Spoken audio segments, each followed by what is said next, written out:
Stop. If you're Alex, read this now. I am you, but 2 weeks ahead.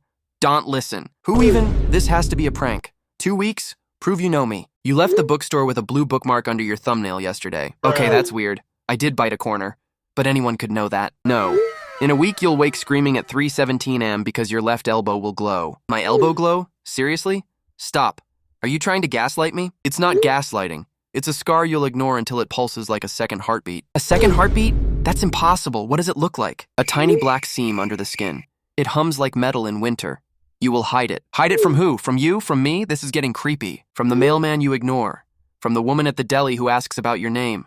From yourself. Why would a seam make people ask my name? This is nonsense. Because the seam remembers a different name stamped in your bones, Gabriel. You will forget, and they won't. Gabriel? That's not my name. What do you mean remembered in my bones? The seam rewrites small things. A lost name, a childhood fracture, a photograph you never took. You're saying my own body will lie to me. Why are you telling me to ignore it earlier? Because listening makes the seam learn. It will open when you answer your own forgotten name. Okay, so what's the plan? You said don't listen. What do I do when it hums? Refuse. Say your name aloud as if it were wrong. Call yourself Alex with teeth. Do not let Gabriel out. If I fail, if it opens, you won't recognize your sister's face anymore. She'll be a stranger smiling with a ring missing. My sister. She keeps all our old rings. This is getting too real. How do you know that? Because I watched her place your childhood ring in a paper box last year. I took it out to remember who I was. You took it? From where? Why would future you take my ring? To feel the weight of a life that still belonged to us. To learn the seam's language. It taught me one rule. What's the rule? Tell me. Now. Names are doors. When the seam hears a wrong name, it chooses one life to replace yours. So if I say Alex loud, it won't choose? I'll stay me. Say Alex loud at 3:16. If the hum answers with Gabriel, slap your own elbow hard and swear you are Alex. This is insane. But okay. How will I know it's you and not someone trolling? Because at 3:16, I will text you a second time. I will send a photo of the blue bookmark folded into a paper boat. You already mentioned the bookmark earlier.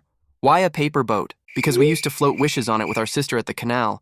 She made 3 wishes and never told us. She made wishes? What were they? The seam learned one wish. Forget Gabriel. It will trade memories for a quieter life. Don't take the trade. I don't want to lose her. If this seam can steal a name, maybe it can undo pain. It will steal the person you loved and hand you a lie that feels like comfort. That's how it learns to live. So you came back to stop it by sounding ridiculous? By telling me to be stubborn at 3:16? Yes, we become stubborn. We refuse erasure. We keep the band of our odd names together. All right, I'll set an alarm. Alex, Alex, Alex. Loud. I don't know if I believe you, but I'll try. Good. One more thing. If at 3:17 your elbow shows a tiny photograph under the seam, burn it.